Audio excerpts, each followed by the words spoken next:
Sei que é a maneira. Sim, sim. Já estou habituado assim. Eu saudo a todos com a paz do Senhor. Amém. Eu fui ensinado assim. É verdade. Sempre saudar os irmãos com a paz do Senhor. Nós vamos fazer a leitura, primeiro aqui como parte introdutória, antes de nós fazermos uma oração, está no Evangelho de Mateus, capítulo 28.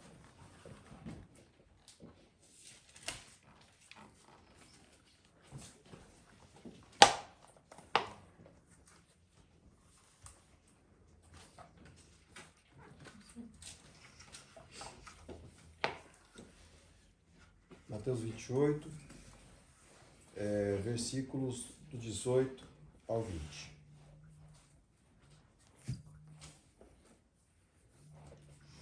Dos evangelhos é o primeiro livro e dos capítulos é o último. Amém? Amém. Diz assim a palavra. E chegando-se Jesus, falou-lhes dizendo: É-me dado todo o poder no céu e na terra. Portanto, ide e ensinai todas as nações, batizando-os em nome do Pai, do Filho e do Espírito Santo, ensinando-os a guardar todas as coisas que eu vos tenho mandado. E eis que estou convosco todos os dias, até a consumação dos séculos. Amém. Vamos fechar nossos olhos por um instante. Senhor Deus, queremos agradecer mais uma vez pela oportunidade de estarmos reunidos em Seu nome. A Sua palavra nos garante e confirma que onde dois ou mais estiverem reunidos em Seu nome, o Senhor se fará presente. Nós cremos e por meio do Espírito Santo, o Senhor falará conosco aquilo que nós precisamos ouvir, não aquilo que queremos. Que nós possamos ser confrontados pelo poder da palavra de Deus, para que nós possamos mudar e viver de acordo com o seu querer, com os seus mandamentos, os seus estatutos, vivendo para a sua honra e a sua glória. Que nós possamos, Senhor, aprender mais de Ti nesta manhã, por meio da mensagem que o Espírito Santo falará em nosso coração. Que não saiamos aqui da mesma maneira que entramos, mas que possamos sair cada vez mais transformados pelo poder da Sua palavra. É o que nós te pedimos no poder e na autoridade que tem o nome de Jesus. Amém. Amém. O texto que nós vamos analisar, na verdade, está em Romanos, tá bom? Está em Romanos capítulo 10.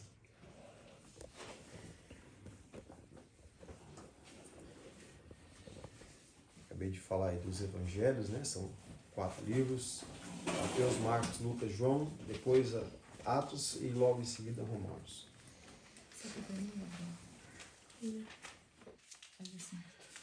Romanos capítulo 10. Amém? Amém.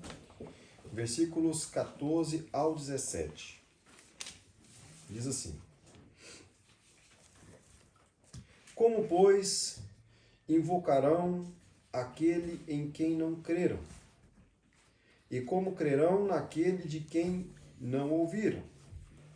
E como ouvirão, se não há quem pregue? E como pregarão, se não forem enviados? Como está escrito: Quão formosos os pés dos que anunciam a paz, dos que anunciam coisas boas. Mas nem todos obedecem ao Evangelho. Pois Isaías diz: Senhor, quem creu na nossa pregação? De sorte que a fé vem pelo ouvir, e ouvir pela palavra de Deus. Amém? Então, hoje, que é o texto que eu meditei para compartilhar com os irmãos uma mensagem, eu fui ensinado também a dar um título para a mensagem, né? E o título é Como Estão os Seus Pés? Para a gente meditar nisso hoje. E eu tenho meditado muito nisso, tenho falado bastante com o pastor José Lima a respeito disso. Como estão os meus pés? E eu repasso a pergunta para cada um meditar em seu coração. Como estão os seus pés? O livro de Romanos, nessa passagem, fala de uma, não vou dizer uma filosofia, mas uma expressão das mais fortes relacionado ao Evangelho, que é essa essas perguntas que são formuladas. E ela traz para a gente 5 pontos relacionados à salvação: enviar, pregar, ouvir, crer, invocar. Aqui está dizendo que todo aquele que invocar o nome do Senhor será salvo. Mas como ele vai invocar se ele não crer? E para ele crer, ele precisa ouvir. Mas como ele vai ouvir se não tem quem pregue? E como vai ter quem pregue se não tiver alguém que envie para pregar? Então, eu quis falar um pouco desse assunto, até mesmo porque nós estamos aqui movimentando nossos pés hoje, né? Alguns saíram das suas casas, cidades diferentes, e estamos aqui reunidos para falar do amor de Deus. Eu tive um encontro com Deus em uma data específica, e eu não vou falar desse assunto hoje, mas foi em 2007, em fevereiro de 2007, quando eu fiquei preso na imigração dos Estados Unidos por 40 dias, que eu fiquei na cadeia. E lá eu recebi uma Bíblia. E eu não tinha hábito de ler a Bíblia. Então, quando eu comecei a ler, estava preso, só podia sair fora uma vez por semana para tomar sol. Então, eu fazia exercícios de manhã, exercícios à tarde e o resto do dia lendo a Bíblia. E foi interessante que foi a primeira vez que eu realmente li a Bíblia.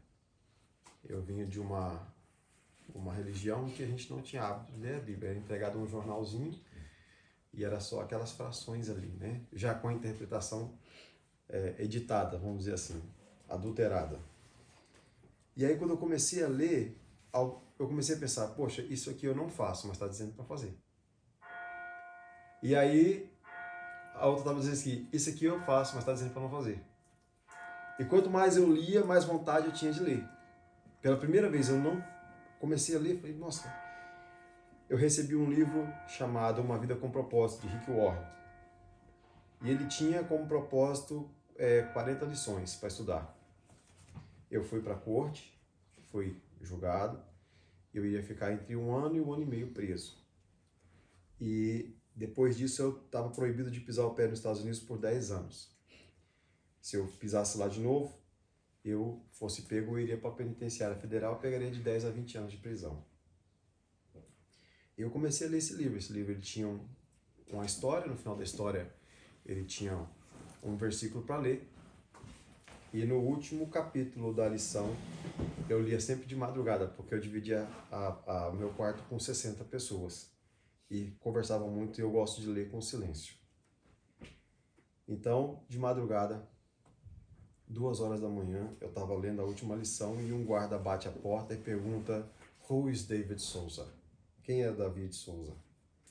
Eu falei, sou eu. Ele falou, você arruma suas coisas que você está liberto. E foi no dia 40, na última lição, eu vim terminando de ler no carro, a caminho do aeroporto. E quando eu cheguei, eu falei com a minha esposa, falei, olha, alguma coisa aconteceu comigo diferente, apesar de que a primeira coisa que eu pensei comigo, chegando no Brasil, eu vou procurar um estudo de Bíblia. Eu falava assim, porque eu não sabia falar estudo bíblico, né, essas coisas. Eu tô doido, porque todo lugar que eu olho aqui só tem sábado, não vejo a palavra domingo. E todo mundo guarda domingo, então eu só posso estar doido. E minha mãe falava, olha, cuidado, não estuda muito esse negócio de Bíblia, o povo católico tinha muito... E minha mãe falava assim, quem se aprofunda muito na Bíblia fica doido. E quando eu vi que eu não achava domingo na Bíblia, que só tinha sábado, eu falei, minha mãe tinha razão, porque eu tô ficando doido. Tem que procurar um curso de Bíblia. Então, quando eu cheguei, eu falei, a primeira coisa que eu vou fazer no Brasil é procurar um curso de Bíblia. E a primeira coisa que eu fiz quando eu cheguei no aeroporto foi comprar carteira de cigarro, porque eu estava 40 dias sem fumar. Quando eu cheguei a conversar com a minha esposa, eu falei, alguma coisa aconteceu diferente comigo. Não sei o que é, mas eu tenho que procurar um curso de Bíblia. Fui na Católica, porque eu era católico, não tinha Assembleia de Deus e tudo. E por incrível que pareça, até compartilhei isso com a irmã Mônica, o único lugar que eu encontrei naquele momento, um curso de Bíblia para fazer, foi na Testemunho de Jeová. E ali eu comecei a fazer estudo, fiz ali uns 20 dias. Eu sempre fui muito contestador, muito cri-cri, chato. E aí, algumas coisas não bateram com aquilo que eu estava lendo na cadeia, não tive a influência de ninguém, falar, foi feita lavagem cerebral. Tava só eu e a Bíblia. Eu falei, o que esse povo está ensinando não bate. Sai dali. Aí foi onde eu entrei na Igreja do Evangelho Quadrangular. O pastor acho que ficou com medo de mim, porque na época eu tinha cabelo. E tava cabeludo, brinco, fumando, todo barbudo, com as rouponas de hip hop, né? Não tava de botina como eu tô hoje.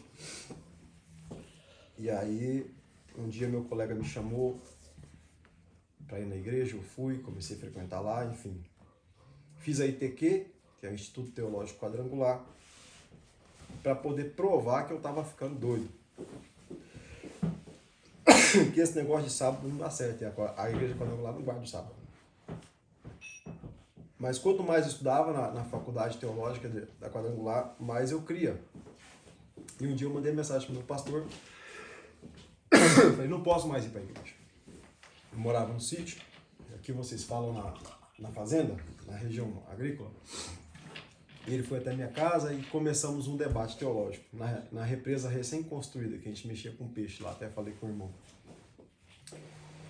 E aí começamos um debate teológico, muito respeitoso, mas ele trazia, né, os argumentos. Olha, obrigado, irmão. Lá está dizendo assim, assim, assim. Eu falava, pastor, mas ali o contexto não é esse. O contexto é esse daqui. Agora, nesse caso aqui, no Novo Testamento está falando isso, isso e isso. E o contexto é o Shabat. Ah, mas é isso. Chegou ao fim, ele... Olha, irmão. A verdade é o seguinte. Não há nada na Bíblia que fala para você parar de guardar o sábado. E a gente precisa muito de você lá na igreja. Porque eu já era professor de escola bíblica dos jovens. Eu ajudava na célula, que era um pequeno grupo. Fazia parte do grupo de louvor e pregava na quinta-feira, no culto de quinta-feira. Eu falei, mas nós temos um problema, pastor. Deus me levantou para pregar o evangelho e você não vai deixar eu pregar o Shabat no púlpito da igreja. Aí foi, então, faz o seguinte, quinta-feira você não precisa ir pregar, vou arrumar um outro pregador e no domingo a gente conversa.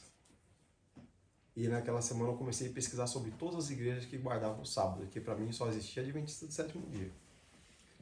Aí descobri Assembleia de Deus do Sétimo Dia, Batista do Sétimo Dia, Sã Doutrina, e fui, nossa, demais muitas igrejas.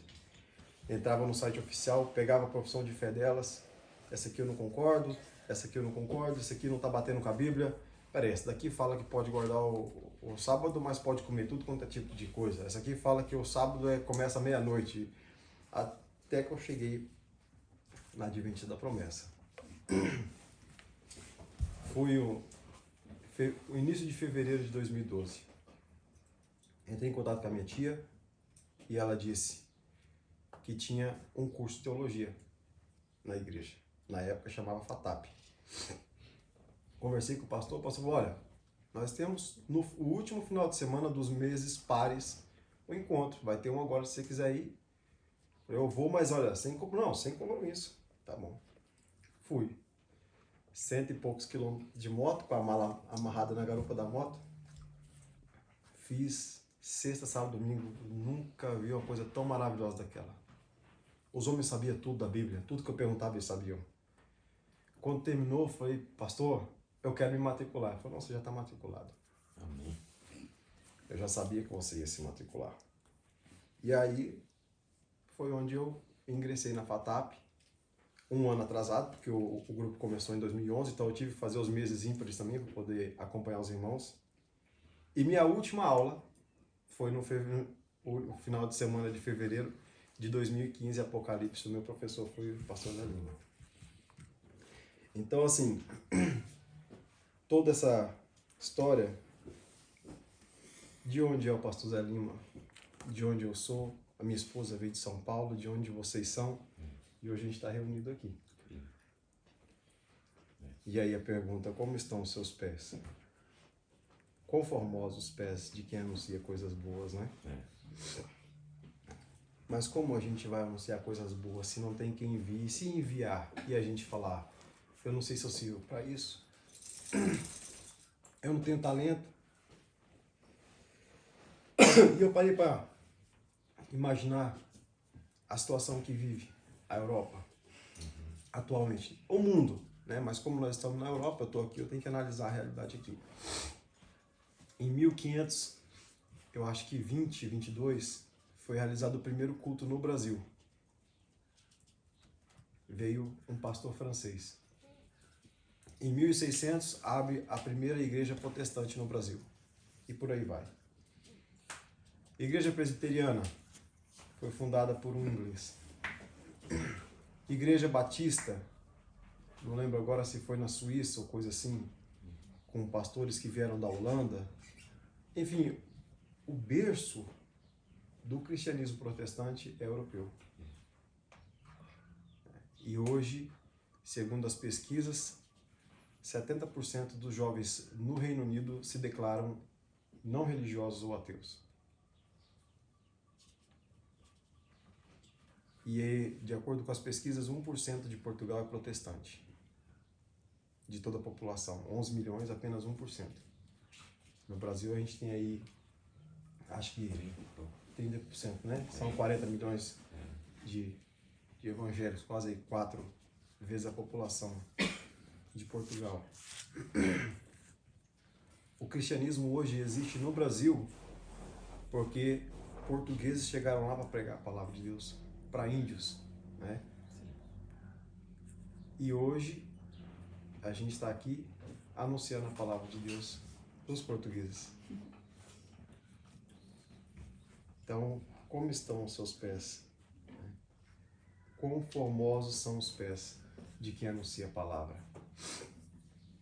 Graças a Deus, Deus permitiu que, assim como Deus abençoou o povo português para anunciar o evangelho para a gente, o povo europeu vai implantar as igrejas protestantes para a gente. Hoje está permitindo que nós venhamos aqui anunciar também a palavra. E falando de 1%, aí a gente pergunta aqui para a vila onde vocês moram, a cidade onde vocês moram, quantos por cento são protestantes? Quantos dos seus pés já andaram por aqui? Né? Na cidade que vocês estão, Setúbal, né? E vocês é? Braga. Olha, Braga. Quando a gente pensou de vir a Portugal, eu pensei muito em morar em Braga. Eu achei muito bonito Braga. Diz que é a Roma, né? Muito parecida à estrutura da cidade. A Roma portuguesa. E como estão nossos pés? Sempre ocupados com... É a universidade que tem que fazer, porque o mercado de trabalho exige isso, isso e isso. Os móveis que a gente tem que comprar novos, né? Uma vez eu ouvi dizer que vaidade é você viver aquilo que você não é para se mostrar para pessoas que você não conhece. Então, a gente está sempre tentando mostrar isso. O fulano tem uma faculdade, eu também tenho que ter faculdade agora. Mas ele tem mestrado, então eu também tenho que fazer mestrado. E com isso eu não tenho tempo para o reino de Deus, porque eu estou muito ocupado com outras coisas. Os meus pés estão andando em outros caminhos. Então, como estão os seus pés? Como estão os nossos pés hoje? E, como eu disse que eu sou muito contestador, eu vi um tema sendo debatido na internet há pouco tempo, e eu comecei a pesquisar sobre esse tema. Então, eu entrei num grupo de debate bíblico para poder estudar sobre esse tema. E foi nesse grupo que eu conheci a irmã Mônica. Então, olha onde veio parar, né, esse grupo de debate. Eu até saí depois do grupo, paguei o maior mico, a maior vergonha que eu passei com a irmã Mônica. Porque eu falei tanta coisa de Portugal que eu não gostava e não sabia, achava que ela era brasileira. E falei, ela quietinha. Depois ela, eu sou portuguesa, meu Deus! Mas veja, Deus faz coisas que a gente não entende e às vezes a gente questiona. Cada um de nós aqui tem lutas que são travadas diariamente. Coisas às vezes internas que a gente não sabe e a gente está guerreando, mas isso não impede que a gente anuncie coisas boas, né? Como a história do rapaz que já contei isso várias vezes lá na igreja. Um servo que tudo que ele fazia, ele dizia, Deus faz tudo perfeitamente bem. E ele era o melhor amigo do rei. Mas o rei ficava irritado que qualquer coisa que ele falava, ele tomava uma água e dizia, Deus faz tudo perfeitamente. Qualquer coisa ele falava assim. E um dia o rei ganhou uma espingarda nova e queria caçar para inaugurar a espingarda. E ele saiu, chamou o servo dele para todo lugar e ele levava o servo. Ele, não, nós vamos fazer uma caçada boa, porque Deus faz tudo perfeitamente bem e ele vai preparar o ambiente para você fazer uma caçada boa. E na hora que o rei foi dar o tiro saiu pela culatra e arrancou o dedão dele. E ele lá no chão, rolando de dor e sangue para tudo quanto é lado, e o servo, não se preocupe, porque Deus faz tudo perfeitamente bem. Ele falou, cala a sua boca, se você falar mais uma vez, se Deus faz tudo perfeitamente bem, eu vou mandar prender você. Ele falou, se você quiser mandar prender, pode mandar, mas que Deus faz tudo perfeitamente bem. Ele falou, prendam esse homem, pelo amor de Deus, tire da minha presença. Esperou sarar, aprendeu a caçar com a outra mão, atirar com a outra mão, e foi estrear com a espingarda nova. No meio da mata, dessa vez sozinho, ele é pego por uma tribo canibal. E lá os homens tudo olhando ele gordinho, falou, hoje o prato vai ser bom. Fazendo as cerimônias, quando começaram a tirar a roupa dele, viu que ele tinha uma mão aleijada e falou, solta esse homem porque nossa religião não permite comer ser humano aleijado. Isso é maldição para nós. E o rei sai correndo, alegre, falou, aquele homem tinha razão, Deus faz tudo perfeitamente bem. Porque foi, graças a Deus, permitir arrancar o meu dedo, que eu não perdi minha vida. Vou tirar ele do calabouço. Foi lá, mandou arrancar ele da prisão, falou, olha, você vai ser agora promovido. Porque você tinha razão, Deus faz tudo perfeitamente bem. Se não fosse por esse dedo ter perdido, eu tinha perdido minha vida. Ele falou, Deus faz tudo perfeitamente bem. Se Deus não tivesse permitido o Senhor me prender, eu quero o prato principal hoje. Então, Deus faz tudo perfeitamente bem, né? Foi por meio de um debate num grupo de WhatsApp que a gente estabeleceu uma amizade. Foi por meio de alguma coisa que Deus trouxe o Senhor aqui para Portugal. E no meio de tantas histórias diferentes, como estão nossos pés? Hoje aqui reunidos para falar do amor de Cristo. Amém. Que nós possamos, então, continuar nessa pegada e tirar um tempo de qualidade. Eu sempre falo, tirar um tempo de qualidade. Tirar um tempo à toa não é. Tem que tirar um tempo de qualidade para estudar a palavra de Deus, não só ler a Bíblia, mas tirar um tempo de qualidade para anunciar o reino de Deus. Porque as profecias estão se cumprindo e está muito próximo à volta de Jesus. Eu queria só fechar aqui com um último versículo, Isaías, quem puder abrir com a Bíblia ou os seus celulares, Isaías capítulo 6, para deixar de meditação no seu coração. Como estão os seus pés? Capítulo 6.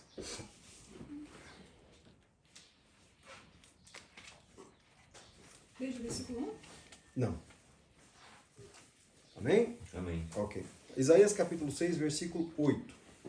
Diz assim, depois disso ouvi a voz do Senhor que dizia, a quem enviarei? E quem há de ir por nós? Então disse, eu, eis-me aqui, envia-me a mim. Que nós possamos, então, meditar sobre essa mensagem, como estão nossos pés, se nossos pés estão nos caminhos certos, se estamos anunciando o Evangelho, e que há ainda uma grande seara, mas poucos são ceifeiros. Que possamos, então, clamar a Deus, que não apenas envie ceifeiros, mas que faça de nós ceifeiros. Eu agradeço a oportunidade em nome de Jesus. Amém. Graças a Deus. Muito obrigado, irmão Davi, por ter se colocado na mão de Deus, né? Para falar, né, a palavra do Senhor para a gente nos edificar. E o tema da mensagem é muito simples, né? As melhores pregações são as mais simples, gente. O irmão Davi contou a história da vida dele, que eu não conhecia, me edificou muito, né? Da prisão. Como você começou a ler a Bíblia? Ouvindo a história do Isidro, é muito interessante depois à tarde vocês ouvirem o testemunho que ele tem, como que ele conseguiu perceber aquilo. Você usou uma frase enigmática, na minha opinião. Aquilo que eu não fazia, a Bíblia está dizendo que eu fazer. Isso conforme você foi lendo. E aquilo que eu fazia, a Bíblia está dizendo que você não fazer. Parece Paulo, né? Que faço o que não quero, que quero que não faço. E eu acho que depois do almoço, sei lá, você é bom, Isidro, eu não quero te constranger. Eu acho que cada um tem a sua história. ele tem mais ou menos o mesmo rumo, mas com outras características, né? Ele no a ler a Bíblia, quando a irmã Mônica, na verdade, me contou pela primeira vez, foi a Mônica. Depois, quando eu vim aqui, eu vi o próprio Isidro. Ele foi lendo, e aí ia vendo aí as coisas e ele não se conformou mais. Depois ele percebeu que ele não tinha como continuar do mesmo jeito. E aí